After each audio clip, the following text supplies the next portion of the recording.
하루는 엘리사가 수넴에 이르렀더니 거기에 한 귀한 여인이 그를 간권하여 음식을 먹게 하였으므로 엘리사가 그곳을 지날 때마다 음식을 먹으러 그리로 들어갔더라.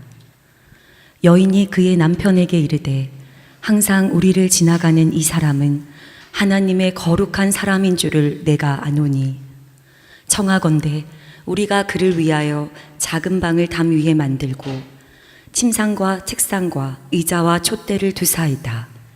그가 우리에게 이르면 거기에 머물리이다 하였더라. 하루는 엘리사가 거기에 이르러 그 방에 들어가 누웠더니 자기 사한 게하시에게 이르되 이 수넴 여인을 불러오라 하니 곧 여인을 부르매 여인이 그 앞에 선지라. 엘리사가 자기 사한에게 이르되 너는 그에게 이르라. 내가 이같이 우리를 위하여 세심한 배려를 하는도다. 내가 너를 위하여 무엇을 하랴? 왕에게나 사령관에게 무슨 구할 것이 있느냐 하니 여인이 이르되 나는 내 백성 중에 거주하나이다 하니라. 엘리사가 이르되 그러면 그를 위하여 무엇을 하여야 할까 하니 게하시가 대답하되 참으로 이 여인은 아들이 없고 그 남편은 늙었나이다 하니 이르되 다시 부르라 하여 부르매 여인이 문에 서니라. 엘리사가 이르되 한 해가 지나 이때쯤에 내가 아들을 안으리라 하니 여인이 이르되 아니로소이다. 내 주 하나님의 사람이여 당신의 계집종을 속이지 마옵소서 하니라. 여인이 과연 잉태하여 한 해가 지나 이때쯤에 엘리사가 여인에게 말한 대로 아들을 낳았더라. 오늘 말씀을 준비하면서 주님께서 우리에게 주는 참 은혜가 새롭고 우리에게 주시는 마음에 대해서 우리가 깨닫고 붙잡을 수 있으면 좋겠다 이런 생각이 들었습니다. 우리가 정이라는 단어를 참 잘 알고 있죠. 군대 다녀오신 분들은 정 그러면 다 초코파이 생각하시는 경향이 있어요. 정 그러면서 초코파이가 이렇게 빨갛게 써 있지 않습니까? 이거 좋아하고 그러시는데 이 정이라는 단어가 다른 나라 말로 번역되기가 되게 어려운 단어입니다. 정을 뭐라고 영어로 번역하면 좋을까요? 보통 사람들은 love 뭐 이렇게 통역을 한다고 하더라고요. 근데 사실 우리가 알고 있는 사랑 love와 우리가 알고 있는 정은 조금 다릅니다. 그렇죠? 저 군대에 있을 때 저를 이렇게 좀 어렵게 해줬던 그런 고참들이 있었는데 그런데 막상 제대할 때가 되니까 시원하면서 아이고 잘 됐다 이런 생각이 들면서도 조금 아쉽더라고요. 좀 정 때문에 그놈의 그래도 그냥 얼굴 보고 불키기도 하고 또 뭐 같이 어려울 때도 같이 하고 그랬으니까 생각나기도 하고 정들었더라고요. 그러니까 그런 과정을 러브라고 하긴 좀 그렇고 사랑이라고 하긴 좀 그렇고 아무튼 우리나라 사람들에게는 묘한 정서죠. 외국 사람들은 안 보면 끝인데 저희는 꼭 만나야만 하는 상황들 가운데 아주 묘한 감정에 떠서 그놈의 정 때문에 우리가 마음을 더 쓰고 신경을 쓰는 경우들이 있어요. 이 외국말로 번역하기가 어렵답니다. 근데 외국말에도 우리나라 표현가로서 아주 번역하기 어려운 말이 있는데 이 페이버라는 단어입니다. 하영록 목사님께서 페이버라는 책도 쓰시고 그분이 하나님 놀라운 은혜를 경험하게 될 때 그 은혜에 대해서 한마디로 이야기한다면 페이버다라고 이렇게 이야기하는데 이게 대개는 호의라는 식으로 이제 번역이 됩니다. 혹은 은혜, 은총으로도 번역이 되는데 이 페이버라는 단어가 우리나라에는 별로 없어요. 예를 들어서 미국 사람들이 자주 쓰는 표현 중에서 날 좀 도와주세요 이렇게 얘기할 때 do me a favor 이렇게 이야기하거든요. 내게 좀 호의를 보여줘, 좀 해봐 이렇게 얘기할 때 do me a favor라고 이야기할 때 우리나라 표현으로 그냥 좀 도와줄래? 이렇게 표현하는 정도? 그러니까 favor라는 마땅한 단어가 없어요. 그래서 호의를 베풀어 주십시오 이렇게 얘기하면 우리 표현이랑은 굉장히 좀 어감이 좀 있지요. 근데 성경에 이 favor라는 단어가 나오면 거의 대부분 하나님이 보시기에 라는 표현과 같이 나온다고 그분이 책에서 이야기하시더라고요. 그래서 저도 몇몇 구절들 찾아봤습니다. 진짜 그런가? 확인해 보니까 진짜 그렇더라고요. favor라는 단어가 등장할 때마다 하나님이 보시기에 혹은 누군가가 보기에 당신이 보기에 이게 좋거든. 그러면 나에게 이런 일을 허락해 주십시오 라고 이야기할 때 이 favor라는 단어가 등장을 해요. 왠지 그렇게 하고 싶은 마음이 당신에게 있다면, 당신에게 나의 행동과 내가 좋아 보인다면, 괜찮아 보인다면 나의 필요와 마음을 좀 도와주십시오, 채워주십시오 라고 이야기할 때 favor라는 단어를 씁니다. 우리도 여러분 실생활에서 참 이런 favor나 이런 상황을 많이 경험하게 됩니다. 우리가 똑같이 직장 생활을 하더라도 똑같은 과정인데도 어떤 사람한테는 조금 더 마음이 가는 사람이 솔직히 있는 경우들이 있지 않습니까?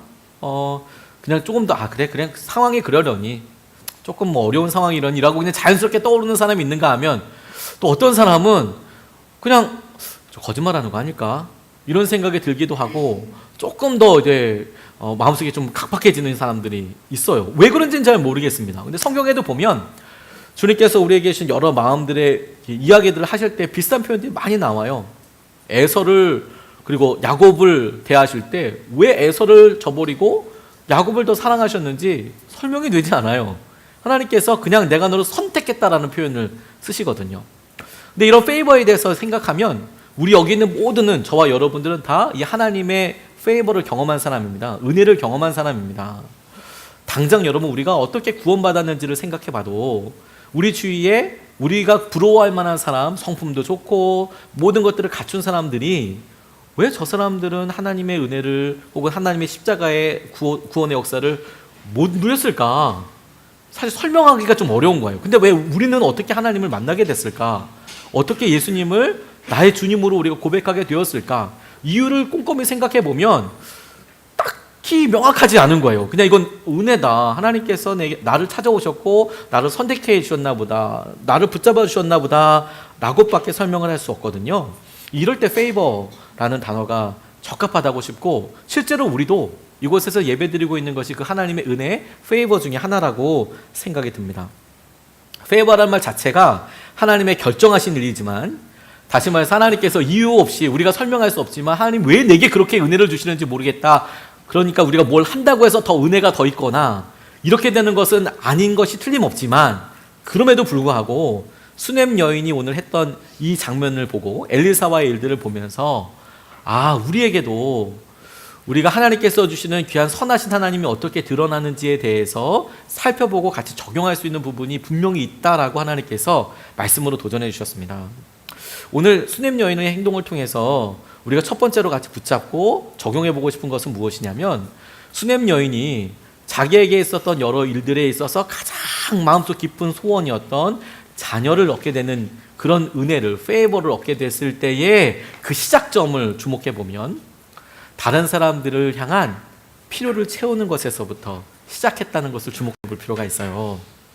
다른 사람들의 필요를 내가 알고 그것을 자발적으로 내가 채우는 것에 있어서, 우리가 성경에도 부지 중에 천사를 대접한 사람, 하나님의 사람을 대접한 사람이 있었다. 아브라함과 롯을 보고 이야기하는 이야기이지만, 의도한 것은 아니지만 내가 평소 때 했던 그 일이 그 사람에게 은혜로 다가가고 그리고 그 사람에게 도움이 실제 되는 경우들이 있었죠. 오늘 엘리사에게 수넴 여인의 행동이 그랬습니다. 8절로 10절까지 말씀을 보면, 하루는 엘리사가 수넴에 이르렀더니 거기에 한 귀한 여인이 그를 간권하여 음식을 먹게 하였으므로 엘리사가 그곳을 지날 때마다 음식을 먹으러 그리로 들어갔더라. 여인이 그의 남편에게 이르되 항상 우리를 지나가는 이 사람은 하나님의 거룩한 사람인 줄을 내가 아노니 청하건대 우리가 그를 위하여 작은 방을 담 위에 만들고 침상과 책상과 의자와 촛대를 두사이다. 그가 우리에게 이르면 거기에 머물리이다 하였더라 라고 이야기하고 있습니다. 이 부분을 조금 더 우리가 생각을 가지고, 보통 우리가 사람 사이에 있는 관계를 점검하듯이 이 일이 일어난 일을 생각해 보면 굉장히 독특한 거예요. 이 수넴 여인에게 있어서 엘리사를 공개하거나 섬길 만한 이유가 전혀 없었습니다. 수넴 여인이 하나님을 믿었는지는 정확하게 표현되어 있지는 않습니다. 다만 우리가 이루어 짐작하고 있을 때 수넴이라는 곳이 이방 땅이었고, 이방 땅에서 살고 있는 이 수넴 여인이 자기는 엘리사와 하고 있는 여러 이야기를 통해서 하나님이 믿는 유대 사람들, 이스라엘 사람이 아니라 이방 여인이었다는 것을 알 수 있고, 그래서 하나님을 믿지 않아도 딱히 어떤 마음에 어려움이 없을 만한 그런 것이 있었고, 당시에 어떤 풍습이 지나가는 사람들에게 식사를 대접할 수 있는 그런 풍습은 있었지만 지속적으로 밥을 대접하고 이러지는 않았던 것을 우리가 알 수 있습니다. 한 번은 식사할 수 있지만 그걸 굳이 계속 올 때마다 그렇게 하는 것은 좀 상식적으로 이해가 되지 않고, 거기다가 밥을 먹으러 이렇게 온 사람을 대접하는 것도 귀하지만 그 사람이 머물고 갈 수 있도록 집을 만들고 그 집 안에 간단한 세간들을 넣어서 그 사람이 편하게 쉴 수 있도록 이런 걸 만든다? 사실 이거는 부탁해도 이루어지기가 쉽지 않은 것인데, 이 수넴 여인이 엘리사와 게하시 그의 종에게 했던 페이버입니다. 은혜입니다. 엘리사가 먼저 한 것도 아니고 수넴 여인이 엘리사를 보고 엘리사에게 이게 정말 필요할 거야, 이렇게 하면 참 좋겠네 라고 섬겼던 것이, 이유를 설명해 보면, 굳이 오늘 본문 말씀에서 왜 그랬을까라고 보면 하나님의 사람, 하나님의 거룩한 사람처럼 그에게 보였기 때문에. 근데 그가 그렇게 보았다고 하더라도 이방 여인이었던 수넴 여인이 굳이 그렇게 할 필요는 없었을 텐데도 불구하고 그의 마음속에 왠지 그렇게 하고 싶은 마음이 있었다라는 거예요. 그의 선한 의지와 그 안에 진짜 페이버가 있었던 거죠. 내가 저 사람에게 이것을 하면 참 좋겠다. 이것이 엘리사가 그녀의 마음의 소원을 질문하게 된 시작점이었다는 거예요.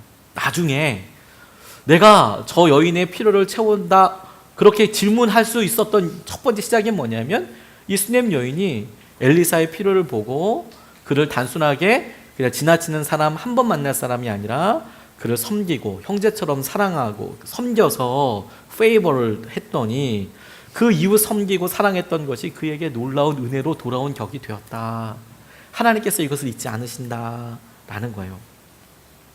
우리의 시작이, 여러분, 하나님께서 하신 은혜를 우리가 바라고 나아갈 때 우리에게도 놀라운 복이 되지만, 우리의 호의, 우리의 페이버, 우리의 선의를 받는 사람에게는 사실 굉장히 중요한 인생의 전환점이 될 수 있거든요. 터닝 포인트가 될 수 있어요. 그래서 주님께서 그것을 굉장히 귀하게 여기시는 것입니다. 어떤 중학생 소년이 아버지가 6.25 때 참전하셔서 부상을 깊이 당하셔서, 우리가 상해 용사라고 이야기하지 않습니까? 그런 부상을 당하셔서 평생 장애인으로 살게 되셨답니다. 그러니까 이제 당장 일할 수 있는 어떤 직장이 없겠죠. 그래서 나라에서 수고한 그런 노고를 따라서 장애 2급 판정을 받고 나서 국가 유공자로 등록이 되셨대요. 국가 유공자로 등록이 되면, 그러면 이제 의료보험도 좀 특별하게 받게 되고 그렇게 되는데, 그런데 이 소년이 어렸을 때부터 보니까 세상에 아버지를 향한 어떤 존경, 나라를 위해서 몸을 이렇게 희생한 아버지에 대한 존경도 없고, 그리고 그 아버지 아들이라는 것에 대한 동정도 없고, 이분의 표현에 의하면 죄송합니다, 병신의 아들이라고 손가락질 받을까봐 두려워했다라는 거예요. 학교에서도 아버지가 국가유공자라는 얘기를 하지 않았답니다. 아버지가 장애인이라는 생각을 이제 탁 떠올리게 되니까 자괴감도 있고 너무 힘들고 너무 가난하고, 아버지가 힘들고 어려울 때마다 술의 힘에 의지해서 아들아 미안하다 이렇게 얘기하곤 하실 때요. 근데 이 소년이 축농증을 굉장히 심하게 앓았답니다. 축농증이 되게 어려워요. 되게 불편합니다. 심해지면 호흡도 힘들고 잠자기도 힘들고 막 맵고 그래서 너무 힘듭니다. 아무튼 쉽지가 않아요. 그래서 수술을 해야 될 수도 있거든요. 이 안에 농을 제거하기 위해서. 근데 이제 그것 때문에 너무 심해서 병원에 갔는데 국가유공자에게 주는 의료복지 카드를 가지고 이제 간 거예요. 아버지가 이제 의료복지가 있으시니까. 그런데 간호사들 반응이 정말, 다 그런 것은 아니겠지만 이 소년이 다 방문했던 그런 병원의 간호사님들의 반응이 되게 싸늘했답니다. 그리고 애둘러서 계속 이야기하는데 그 이야기의 끝은 뭐냐면 다른 병원 가라는 거예요. 다른 병원 가라. 그래서 문전박대를 당하기도 하고, 그러니까 가난하면 국가유공자라는 사실도 부끄러워지고 미안해지는 게 세상이구나. 중학교 때부터 아주 뼈저리게 느꼈다는 거예요. 돈이 없으면 무슨 일을 했든지 간에 국가유공자고 뭐고 이런 거 다 이렇게 비참하고 어려운 것이구나, 이렇게 생각을 하게 됐는데, 얼마나 비정한지 어렸을 때부터 알게 됐는데, 딱 한 명 자기에게 예외로 대해준 사람이 있었대요. 자기한테 아버지가 자랑스럽겠구나 라고 이야기해 준 사람이 있었다는 거예요. 아버지가 참 자랑스럽겠구나. 본인이 부끄럽게 내민 의료복지 카드를 이렇게 보더니 진료비도 받지 않고 정성껏 치료해 주시던 이학산이라는 외과 의사가 있었대요. 그리고 그 의사가 너 아버지가 자랑스럽겠구나, 그 의료복지 카드를 보고 그렇게 얘기했다는 거예요. 처음이었대요, 그게. 그리고 격려하면서 열심히 공부해서 훌륭한 사람이 되거라 이렇게 얘기해 줬대요. 사실 여러분, 이 열심히 공부해서 훌륭한 사람이 되거라, 이거는 보통 어른들이 아이들한테 그냥 흔히들 해줄 수 있는 말 아닙니까? 잘 상황을 모르니까 그래 너 열심히 공부해서 나중에 훌륭한 사람이 되라. 보통 일반적인 어른들이 아이한테 해줄 수 있는 말인데, 그런데 이 소년에게는 그게 진짜 굉장히 잘 박힌 목과같이 이렇게 딱, 그래 맞아 내가 그렇게 돼야 돼. 나도 내 인생에 저분을 롤 모델로, 인생 모델로 정해서 내가 한번 살아봐야지, 이런 생각을 하고 나도 의사가 되어야겠다, 가난한 사람을 도와야겠다, 아픈 사람을 위해 봉사해야겠다. 그게 그 소년의 앞으로의 삶에 있어서 대표하는 삶의 원칙이 되었대요. 환자는 돈 낸 만큼이 아니라 아픈 만큼 치료받아야 한다. 돈 때문에 치료받는 수준이 결정되는 게 아니라 아픈 만큼 치료받아야 하는 게 맞는 거다, 이런 생각도 하게 됐고, 그때 그 부끄러움을 주저하듯이 내민 의료복지 카드를 보면서 아버지가 자랑스럽겠구나 라는 말을 한 그런 의사가 없었다면 이 이야기의 소년이 오늘의 이국종 교수가 되었거든요. 자기가 어려운 삶을 살고 경험해 보니까 부끄럽고, 그 부끄러움이 자연스러움으로 넘어갈 수도 있고, 한 사람의 말과 한 사람의 호의로, 페이버로 한 사람의 인생이 완전히 변할 수가 있게 되는 것이죠. 우리가 사람들을 대하고 그 사람들에게 우리가 선의로, 호의로, 페이버, 은혜로 대하려고 할 때 그것이 얼마나 놀라운 반향과 얼마나 놀라운 변화를 가게 될지 잘 몰라요. 근데 여러분, 중요한 것은 그게 누군가를 살릴 수도 있고, 그리고 그렇게 섬기는 것을 통해서 우리에게 동일한 그런 은혜가 다가오는 통로가 된다니까요. 수넴 여인처럼. 근데 여기에 주님께서 우리에게 이 본문 말씀을 통하여 우리의 삶을 보여주시는 시간의 간격이 있습니다. 대부분 우리가 사람들에게 호의를 베풀고자 하는 마음이 없는 것은 아닙니다. 근데 우리의 삶이 너무 각박하지 않습니까?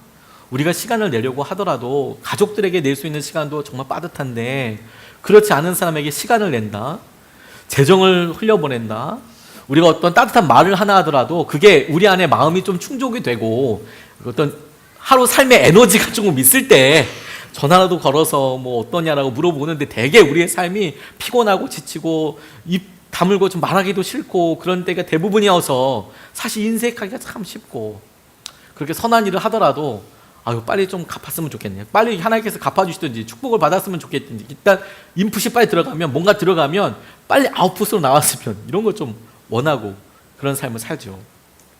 근데 여러분, 우리가 하나님께서 우리에게 주신 특별한 기간을 살고 있는 거예요. 제가 본문 말씀을 여러 번 묵상하고 다시 읽으면서 처음에는 몰랐지만 읽으면서 계속 읽으면서 주목하게 된 단어가 있어요. 그게 뭐냐면 하루는 이라는 단어입니다. 하루는. 처음에 오늘 본문 말씀을 시작하고 읽을 때 하루는 그렇게 표현해서 시작하거든요. 그래서 그때 엘리사를 수넴 여인이 발견하고 음식을 줘요. 그 어느 하루에, 그날 어떤 날에. 그런데 11절 말씀서부터 11절에 이렇게 나와 있는 거예요. 하루는 엘리사가 거기에 이르러 그 방에 들어가 누웠더니, 이렇게 시작이 되는 거예요. 12절 13절 말씀에 자기 사환 게하시에게 이르되 이 수넴 여인을 불러오라 하니 곧 여인을 부르매 여인이 그 앞에 선지라. 엘리사가 자기 사환에게 이르되 너는 그에게 이르라 내가 이같이 우리를 위하여 세심한 배려를 하는도다. 내가 너를 위하여 무엇을 하랴. 왕에게나 사령관에게 무슨 구할 것이 있느냐 하니 여인이 이르되 나는 내 백성 중에 거주하나이다 하니라. 이렇게 이야기했습니다. 물론 이 본문을 조금 설명해야 될 필요가 있습니다. 마치 우리나라 조선시대를 생각하면 이 지금 장면을 그리기가 더 쉬우실 거예요. 조선시대 때 양반이 다른 사람에게 이야기할 때, 특별히 여자분들과 이야기할 때 이렇게 얘기했습니다. 하인을 데리고 가서 이리 오너라 이야기한 다음에 누구누구 있는지 뭐 어떤지 아뢰어라 이렇게 얘기하면 뻔히 옆에 사람이 있는데도 그 한 사람을 두고 이야기하죠. 그리고 하인이 왔다 갔다 하면서 말을 전달합니다. 근데 이스라엘도 우리나라랑 비슷한 문화들이 참 많습니다. 이방 사람이었습니다. 서로에게. 엘리사에게도 이 수넴 여인이 이방 사람이었고, 수넴 여인의 입장에서도 엘리사가 이방 사람이었습니다. 엘리사에게 있어서 이 사람은 여인이었고, 이 여인에게 있어서도 엘리사는 남성이었습니다. 그러니까 서로 만나는 것이 쉽지 않았고, 문화 자체가. 그리고 더군다나 심지어 이 사람들은 식사를 하나 하더라도 부정하다고 생각할 수도 있었거든요. 다양한 문화가 많이 달랐습니다. 그래서 게하시를 사이에 두고 지금 이야기를 하는 거예요. 네가 가서 어떤지, 소원이 뭔지 물어봐라, 어떤 것이 필요한지 물어봐라 라고 이야기하고 별거 없습니다 라고 이야기 받는 이런 장면이죠. 근데 엘리사가 이런 장면을 하고 말하는 장면들을 보면서 유독 제게 하루는이라고 시작된 그 단어가 되게 제게 의미 있게 다가왔어요. 마치 처음에 수넴 여인이 하루는 보다 보니까 엘리사, 하나님의 거룩한 사람인 엘리사가 보이고 저 사람이 필요한 게 뭘까 고민하고 그 사람의 필요를 채우기 위해서 무언가를 시작하고 했던 것처럼 하루는 그날 시작했는데, 그런데 엘리사도, 그리고 엘리사를 통해서 일하시는 하나님도 하루는 그녀를 위해서 무엇이 필요한지를 보셨다라는 거예요. 생각하셨다는 거예요. 저는 이거 우연이 아니라고 싶어요. 어느 날 내가 그렇게 심기로 결단하고 선의를 가지려고 실행했던 그날에, 그런 날이 있었던 것처럼 어떤 하루는 하나님께서 우리에게 축복하시러 결정하시고 하나님께서 우리의 필요를 읽으시는 그날이 있게 될 것이다. 그런데 여러분, 우리가 무언가 선의로, 페이버로, 어떤 선한 일로 무언가를 하려고 했던 그 일이 있고, 그리고 하나님께서 우리에게 우리의 필요와 우리의 놀라운 은혜를 경험하게 하시는 그날을 향해서 나아가는 그 어느 날, 그 하루, 이 사이를 우리가 살고 있어요. 우리가 무언가를 심고 하나님께서 하시는 은혜를 날마다 통로로 흘려보내지만, 아직 우리들 중에 대부분의 사람들이 하나님께서 우리에게 어떤 페이버를, 어떤 은혜를, 어떤 호의를 주셨는지 아직 다 경험하지 못했거든요. 그러니까 우리가 그 사이를 살고 있는 거예요. 근데 여러분, 우리가 아까도 말씀드렸듯이 우리 삶의 각박함과 우리가 당장 어떻게 나눌 수 있는 에너지와 힘이 없다고 생각이 드니까 인색해지는 거죠. 사랑에 인색하고 마음에 인색하다 보니까 뭔가 흘려보내지를 못하고 그냥 꽉 잡고 붙어 있는 거예요. 그래서 하나님께서 뭔가 좀 보이는 일로 좀 이렇게 일하셨으면 좋겠다. 뭔가 좀 보이는 일로 이렇게 좀 하고 그렇게 하면 나 참 좋겠네. 이런 식으로 이제 생각을 하는 거죠. 저는 아버지가 미자립교회에서 평생 목회하셨다고 몇 번 말씀드렸습니다.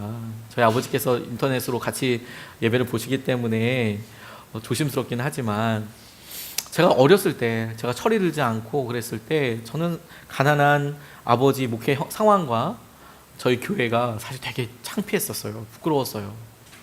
지금은 세상에서 저희 아버지 제일 많이 존경하고 저희 아버지께서 그런 길을 걸어주셨다는 것이 너무너무 자랑스럽습니다. 제가 목회 길을 가고 나니까. 하지만 제가 어렸을 때는 제가 그런 거 잘 몰랐어요. 그게 얼마나 소중한지. 그래서 어디 가서 웬만하면 목회자의 자녀라면 밝히지 않았습니다. 사람들은 꼭 아버지 뭐 하시니 이렇게 물어보고요. 꼭 얘기하면 목사집 아들이라고 꼭 그렇게 얘기했어요. 목사집 아들. 목회자 아들도 아니고 목사집이래요. 무당집이랑 똑같이 생각하는 목사집 아들이라고 꼭 이야기하더라고요. 그리고 목회자 아들이란 거, 목사님 아들이란 거 알게 되면 꼭 덧붙여서 무슨 얘기했냐면요, 너도 목사 되냐? 뭐 꼭 이런 식의 얘기했어요. 너도 목사 될 거지, 뭐 이런 식으로. 하지만 제 마음속에 그런 여러 연약함과 부끄러움과 이런 것들이 아마 동기가 됐겠죠. 원인이 됐겠죠. 저는 아주 공공연하게, 야, 다른 건 다 돼도 나 목회자는, 목사는 안 된다, 이렇게 막 이야기하고 다녔어요. 아예.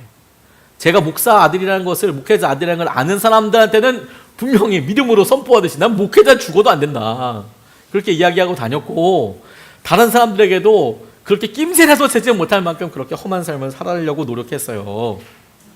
근데 그런 삶과 비슷하게 얘기할 때 어느 날 이찬수 목사님 설교를 제가 우연히 듣게 됐었습니다. 이분이 설교 시간에 그런 이야기를 하시더라고요. 그분 아버지 이야기를 하셨어요. 이찬수 목사님 아버지를.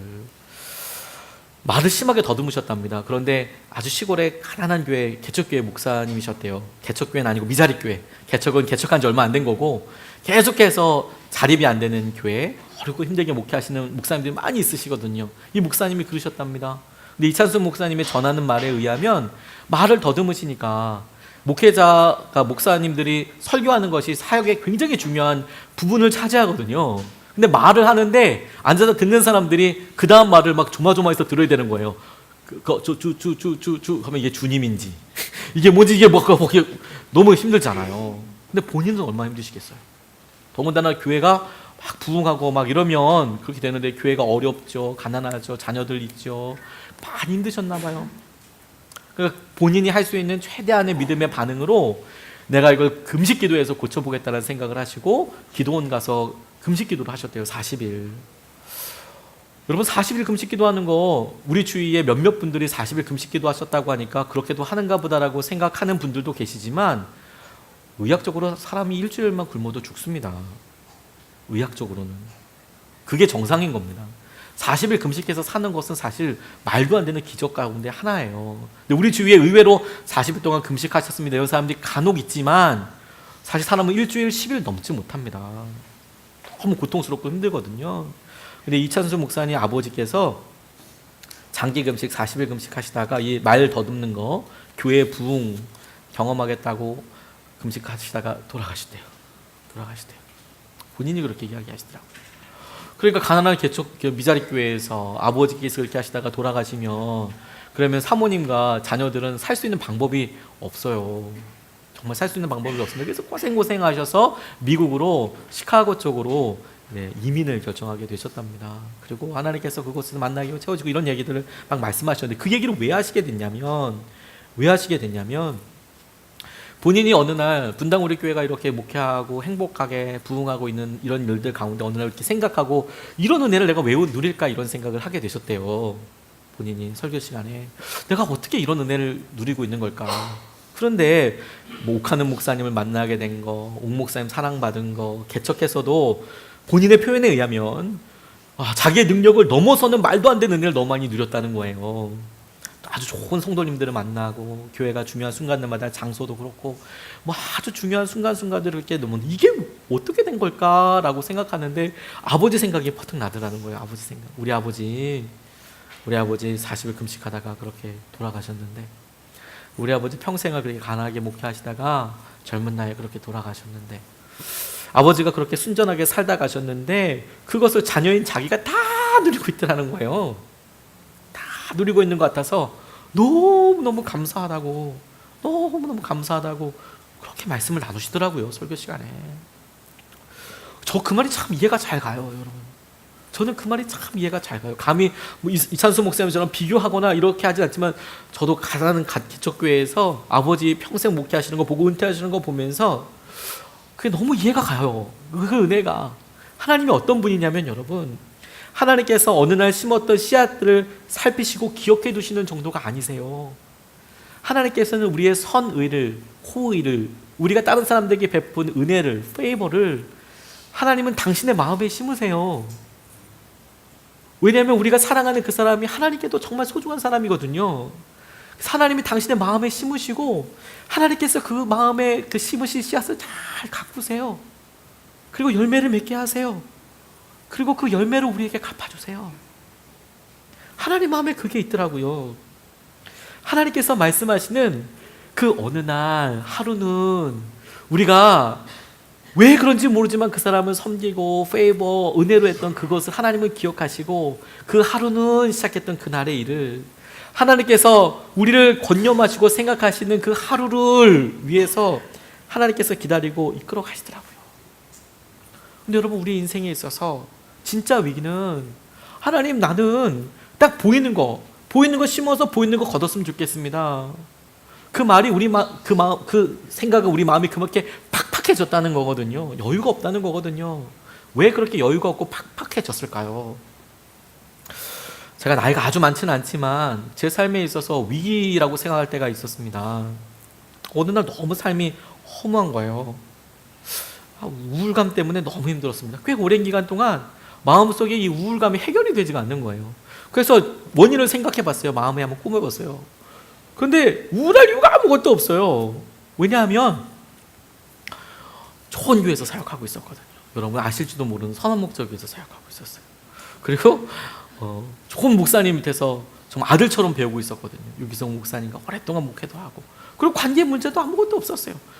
그리고 선한 목적의 부목사님들 참 다 좋으신 분들이에요. 그래서 관계도 너무 좋았어요. 진짜 하나님께서 제게 주신 참 놀라운 축복 중에 한 가지예요. 부목사님들끼리 사이가 너무 좋았어요. 저 결혼해서 너무 행복해요. 여러분 보셔도 아시겠지만 우리 집사람이랑 너무 좋아요. 가정에도 문제 없어요. 저희 딸들도 너무 사랑하고 저한테 너무 잘해요. 문제가 없어요. 아무 문제가 없는데 너무 우울해요. 허무해요. 왜 이런 생각이 나한테 드는 거지? 그래서 정말 꽤 오랜 기간 동안 간절히 기도하기도 해보고 몸부림도 쳐보다가 고민하면서 제가 얻게 된 결론이 있었습니다. 제가 왜 지금 이런 상황에 이렇게까지 이런 상황 어떻게 된 걸까라고 이제 거꾸로 역으로 짚어가게 됐어요. 제 삶을 나름 이게 거꾸로 짚어봤거든요. 근데 가만 생각해 보니까 저 10대 때 그래도 열심히 하려고 나름 몸부림치면서 고등학교 생활을 했거든요. 그래서 나름 고등학교 생활은 그것 가지고 어떻게 대학을 들어갔어요. 대학 들어가서도 뭐 놀았건 뭐 어떻게 했건 간에 어쨌든 거기서 몸부림을 어떻게 해서 어쨌든 대학원에 갔어요. 대학원에 갔다가 하나님 다시 만나서 신대원 다시 갔어요. 근데 갔더니 뭐 제 안에 어떤 뭐 거룩의 뭐 이런 모습이 처음부터 지금도 뭐 있다 뭐 이렇게 얘기할 수는 없지만 처음부터 뭐 그렇게 있는 거 아니었거든요. 그러니까 진짜 바닥에 몸부림치듯이 막 몸부림쳐가지고 어떻게 해서 사역을 시작했어요. 사역을 시작했더니 모르는 거 다 투성이에요. 그래서 나는 몸부림하듯이 막 그렇게 했어요. 그래서 뭐 단독 목회도 하고 그러다가 목사안수도 받았어요. 그리고 목사안수 받고 설교 어떻게 해야 돼, 신방 어떻게 해야 돼, 장례는 어떻게 해야 돼, 주례는 어떻게 해야 돼, 이런 거 다 그때마다 고비였거든요. 근데 이제 연차가 차고 경력이 오래되고 그러니까 나름 설교는 이렇게 준비하면 되고 시간은 많이 걸리더라도 이건 이렇게 하면 되고 이렇게 하면 별로 제 안에 걸림이 없어졌어요. 몸부림치지 않아도 그냥 이렇게 하면 쭉 이렇게 갈 수 있겠구나. 그러니까 어느 순간에 경력이 싹 쌓아지니까 좀 베테랑까지는 아니더라도 그렇게 염려할 게 없는 거예요. 다 무난하게 이렇게 가면 되겠구나. 이렇게 해서 내가 30년 하면 은퇴하겠구나. 굉장히 단순한 생각인데 너무너무 마음이 허무하더라고요. 제가 이 비슷한 얘기를 제 친구한테 들은 적이 있습니다. 제 친구 중에 한 명이 꽤 좋은 증권회사에 취직했었습니다. 그리고 나름 잘 성과를 이루고 살았습니다. 그런데 한 번은 이제 밤늦게까지 일하고 이렇게 하다 퇴근을 하려고 딱 보는데 그 증권회사, 지금도 그런지는 모르겠지만 당시에 그 친구가 일했던 증권회사가 앞자리서부터 차례대로 있대요. 맨 앞자리는 텔러라고 해서 왜 그 상담하시는 여자분들 이렇게 텔러들이 있고 그 다음에 라인에도 있고 그 다음 라인이 있고 그렇게 시작된 것이 맨 뒤에는 우리 부장님이나 이런 임원들 방까지 그 사이에 차례대로 직급별로 앉았대요. 자기는 좋은 뭐 직장이긴 하지만 그래도 들어간 지가 얼마 안 돼서 안 되는 축에 속해서 비교적 앞쪽에 있었고 맨 앞은 아니고 근데 승승장구하면서 이제 가고 있는데 밤늦게 퇴근하려고 이제 혼자서 퇴근하려고 딱 일어나서 문득 뒤를 딱 봤는데 나는 언제 저 뒤로 가나, 저 방 안에 언제 들어가나 그렇게 떠오르는데 직장 생활을 좀 하고 나니까 얼마만큼의 힘을 들여야 하는지 수고를 들여야 되는지도 이제 좀 적응이 되고 처음에는 뭐 다 어려워서 힘들었지만 적응도 되고 그래서 내가 저까지 가려고 그러면 내 오후 일과 시간이나 저녁 시간 다 포기하고 이 일에 몰입하고 관계들도 적당히 정리하고 이렇게 하면 되겠다, 이렇게 하면 되겠다 이런 생각이 들더래요. 근데 진짜 허무하더래요. 내가 그렇게 해야 되나? 내가 왜? 그 불현듯 갑자기 그날 저녁에 이렇게 했다가 우리가 본능적으로 그리고 본성적으로 압니다. 우리가 오늘의 이 모습이 되기 위해서 우리가 몸부림치던 그것이 고난 때문이었건 혹은 갈망 때문이었건 사람 때문이었건 우리가 그렇게 열심히 했던 그런 몸부림 때문에 오늘 우리가 누린 은혜를 알고 있거든요. 근데 어느 순간에 저희가 더 이상 몸부림치지 않고 더 이상 심지 않으면 더 이상 거둘 것이 없다는 것도 본능적으로 아는 거예요. 제 마음속에 헛헛함의 원인이 그거라고 깨닫게 됐어요. 내가 문제가 아무것도 없는데 지금 이 상태로 그냥 목회 쭉 가면 좋고 그리고 내 삶에 이렇게 뭐 아무 문제가 없지만 내가 아무 문제가 없다는 것이 내가 아무것도 몸부림치지 않는다는 것이 시작하지 않는다는 것이 뭔가 심지 않는다는 것이 내 10년 후에는 아무것도 없겠구나 그런 생각이 들더라고요. 그래서 심어야 한다는 걸 알았어요. 여러분 우리 지금 마음에 하나님께서 우리에게 만나게 해준 사람 우리가 섬기고 페이버, 은혜, 호의를 베풀고 섬겼어요. 네, 진짜 우리가 지금 급해요. 군급해요. 갈급해요. 그래서 하나님 그것대로 좀 제게 갚아주세요 라고 생각하죠. 여러분 지금 우리는 거둬야 될 때가 아니라 심어야 될 때예요. 하나님께서 우리에게 베풀어 주실 은혜와 마음들이 이미 준비되어 있거든요. 근데 우리가 이 땅에서 그것을 홀랑홀랑 다 누리기 위해서 있는 것이 아니라 우리의 삶은 이 땅에서 우리의 1년 후, 10년 후의 끝이 아니고 하나님께서 우리에게 주신 그 다음 세상과 다음 놀라운 계획들을 위해서 예비되고 부르심 받은 사람들이잖아요. 그래서 하루는 우리를 부르신 그 주님 앞에 하루는 주님께로부터 올 그 사이에서 우리가 많은 것을 심으면서 살아가요. 그러기 위해서 주님께서 우리에게 우리의 캐파와 우리의 기준을 더 크게 하기를 원하세요. 우리의 선이, 우리의 페이버에 하나님은 하나님의 페이버로, 하나님의 은혜로, 하나님의 은총으로, 하나님의 호의로 우리를 베풀어 주세요. 우리가 심는 것에, 우리가 심는 것으로 베풀지 않으시고요, 우리가 심는 것에 하나님께서 원하시는 것으로 우리에게 갚아주세요. 여러분 돈으로 심어서 돈으로 거두고 싶으신가요? 여러분 건강으로 심어서 건강으로 거두고 싶은가요? 교회에서 건강으로 열심히 봉사하니까 주님 제 마음의 건강을 지켜주십시오라고 그렇게 생각하실 수도 있으시겠네요. 주님 앞에 물질을 드려서 주님께서 주시는 물질을 내가 더 은혜로 누리게 해주십시오. 그게 틀리다는 말은 아닙니다. 그런데 여러분, 저는 이것을 묵상하면서 이런 생각을 해봤습니다. 저는 할 수만 있다면 돈으로 심어서 저 행복을 누리고 싶어요. 돈은 어떻게든 그것도 은사가 있어야 많이 벌겠지만, 돈은 그래도 어떻게든 간에 주위에 얻어질 수 있고 자연스럽게 되지만, 행복은 붙잡을 수도 없고 그려볼 수도 없고 만나기도 쉽지가 않더라고요. 저 시간을 심어서 자녀들의 미래를 거두고 싶어요. 자녀들의 미래와 자녀들의 행복과 자녀들의 마음을, 기쁨을 할 수만 있으면 그렇게 하고 싶어요. 근데 우리가 심어서 얻고자 하는 그것이, 우리가 바라는 아웃풋, 어떤 열매, 이것과 하나님께서 우리에게 주시고자 하시는 것이 달라요. 우리는 갖기를 원하지만, 그래서 손해본다 생각하지만, 사실은 하나님께서 우리 수준으로 맞춰서 우리에게 갚아주기 시작하시면 진짜 우리가 손해보는 거예요. 오늘 14절로 17절까지 말씀을 보면, 엘리사가 이르되 그러면 그를 위하여 무엇을 하여야 할까 하니 게하시가 대답하되 참으로 이 여인은 아들이 없고 그 남편은 늙었나이다 하니 이르되 다시 부르라 하여 부르매 여인이 문에 서니라. 엘리사가 이르되 한 해를 지나 이때쯤에 내가 아들을 안으리라 하니 여인이 이르되 아니로소이다. 내 주 하나님의 사람이여 당신의 계집종을 속이지 마옵소서 하니라. 여인이 과연 잉태하여 한 해가 지나 이때쯤에 엘리사가 여인에게 말한 대로 아들을 낳았더라. 이렇게 이야기하고 있어요. 여러분, 심은 것은 재정이었거든요. 심은 것은 정성과 식사였어요. 심은 것은 그를 위한 편의시설들이었습니다. 근데 그가 거둔 것은 생명이었어요. 그가 섬길 수 있던 음식과 그가 섬길 수 있었던 집은 다른 사람도 할 수 있는 거였어요. 다른 사람도, 수넴 여인 말고도 다른 사람도 엘리사에게 마음만 먹었다면 할 수 있는 거였어요. 근데 그녀에게 아들을 줄 수 있는 것은 하나님 아니면 줄 수 없는 거였어요. 하나님이 아니면 생명도 줄 수 없고, 하나님 아니면 그녀의 필요를 알아서 그렇게 채워주실 수 없었어요. 그래서 여러분, 우리가 우리 것으로 붙잡고 우리가 심은 대로 거두는 것이 엄청 손해예요.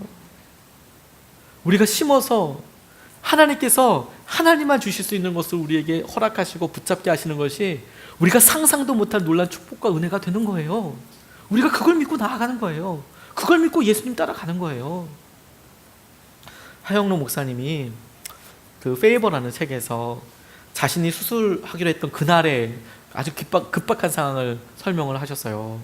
본인이 5개월 동안 기다렸답니다. 본인이 심장이 안 좋아서 이 심장 이식 수술을 받지 않으면 더 이상 살 수 없다라는 판정도 받았고, 그래서 오랫동안 기다렸는데 자그마치 5개월을 기다렸답니다. 근데 심장은 사실 이 장기는 다른 장기들도 다 중요하지만 한 사람이 죽지 않으면 심장 이식을 받을 수가 없죠. 인공심장이 아니라면.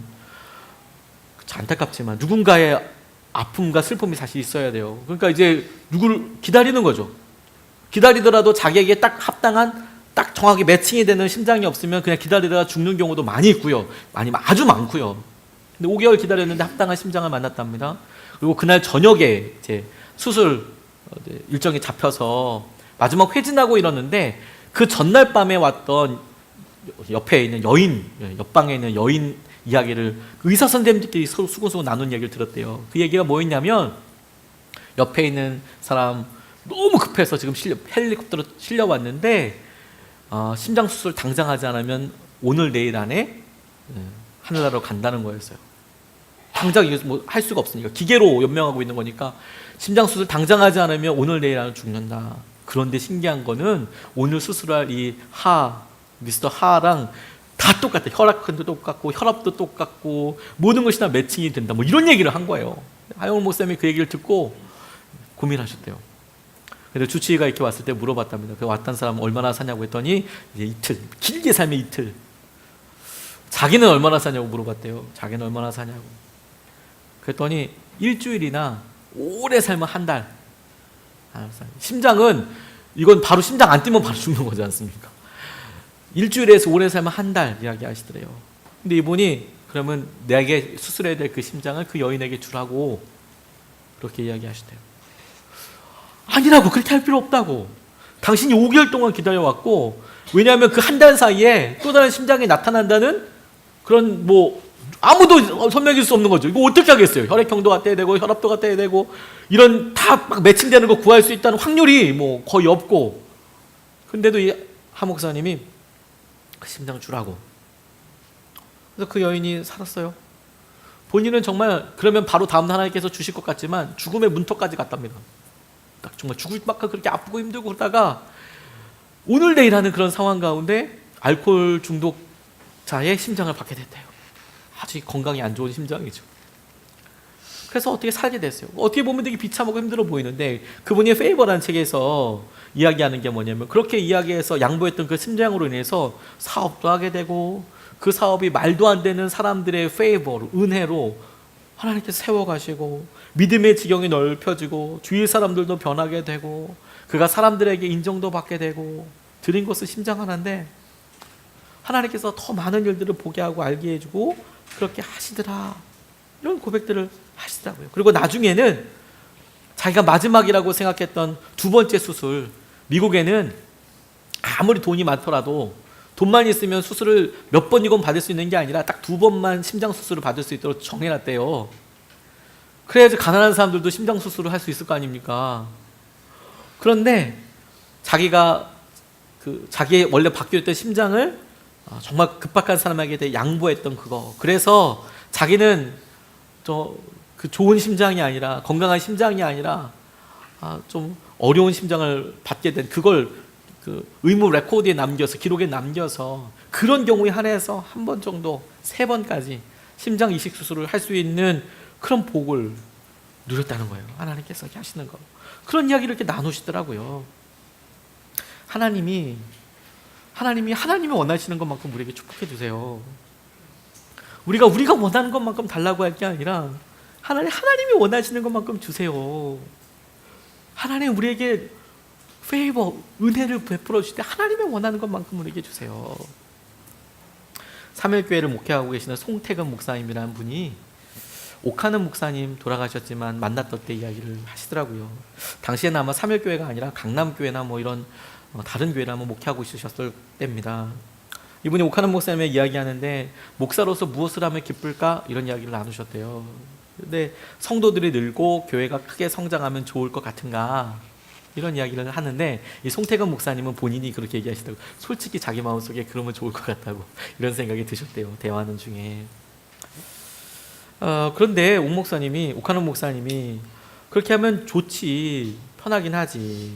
그런데 본인에게서 진짜 기쁨은 무엇이냐면, 나 같은 죄인 많은 사람을 하나님께서 구원해 주시고, 나 같은 죄 많은 사람을 하나님께서 목사로 세워주시고, 설교하는 자리에 세워주시고, 말씀을 전하게 하시고, 그리고 사람들 앞에 세워서 하나님 그런 복음을 나누게 하신, 그런 섬겨주신 것 자체가 내게는 가장 커다란 기쁨이고 감사다. 내가 무슨 이야기를, 다른 이야기를 할 수 있겠나, 그런 이야기를 하셨다는 거예요. 근데 송태근 목사님은 그 이야기를 듣고 사실 좀 식상했대요. 왜냐하면 목사님들이 많이 그렇게 이야기하시잖아요. 근데 그럼에도 불구하고 그게 마음속에 너무 많이 남았대요. 그렇지, 우리가 구원받은 것과 하나님께서 우리에게 이미 베풀어 주신 것, 우리에게 이미 페이버를 주셔서 그 사람이 아닌 나를, 옆집에 있는 그 누군가, 그 훌륭하고 탁월하고 성품 좋고 그런 사람이 아닌 나를 구원해 주신 것과, 하나님께서 그래서 내게 베풀어 주실 은혜와 이런 과정들이 우리가 심었던 것이라고 생각할 수 없는 놀라운 은혜들을 지금도 열매 맺게 하시고 베풀어 주시고 축복하여 주고 계시는데, 오늘 우리가 심는다고 할 때 여러분, 당장 우리가 마음이 없는 것으로 인하여서 인색해져서 우리의 손을 꽉 잡고 있고 우리의 마음을 꽉 잡고 있어서 아무것도 하지 않는 것이 당연하다고 생각할 것이 아니라, 오늘 주님의 은혜를 생각해서 오늘 우리의 오늘을 팔아서 천국을 사는 거예요. 오늘의 우리의 시간을 팔아서 영원한 천국을 사는 거예요. 오늘 우리의 기회를 팔아서 영원히 놓칠 수 없는 기회를 우리가 갖는 거예요. 우리가 그것을 위해서 부르심 받고 우리가 그것을 위해서 하나님 앞에 나아가는 겁니다. 어느 순간에 여러분 우리가 주님의 마음과 주님의 진심과 너무 멀어져서 너무 인색하게 살아가요. 우리 사랑하는 사람들에게, 우리 아내에게, 남편에게, 우리의 따뜻한 손길과 말이, 우리의 손길이 필요한 사람들에게 그 손짓하는 게 뭐 얼마나 돈이 든다고 그렇게 인색해요. 생색을 또 그렇게 내요. 또 그렇게 살아가요. 그거 하나님 마음으로부터 멀어졌다는 증거입니다. 오늘 이 시간에 우리가 수넴 여인이 어느 날 그가 엘리사를 보아서 결단하고 베풀었던 그날 시작처럼 하나님께서 어느 날 우리에게 베풀어 주실 그 은혜를 위해서 주님의 품 안으로 한 걸음 나아갈 수 있으면 좋겠습니다. 우리가 이것을 먼저 찬양으로 고백하고 같이 우리 좀 기도하고 싶습니다. 우리가 주님께 더 가까이 가고 싶어요. 주님 마음 안으로 이렇게 가까이 가고 싶습니다. 하나님은 되게 부유하시고 우리에게 한 번도 움츠려드려서 한 번도 인색한 적이 없는데 하나님 우리에게 언제나 페이버, 언제나 하나님 보시기에 우리를 좋게 봐주시고 언제나 우리에게 은혜를 주셨는데 우리는 왜 이렇게 인색해져서 우리의 마음이 우리 자녀들에게나 사람들에게 왜 그랬을까요? 이 시간에 우리가 주님 앞으로 그냥 나아가요. 다 주께 가까이 주님 가셔서 주님의 은혜를 같이 우리가 찬양하면서 누렸으면 좋겠습니다. 주께 가까이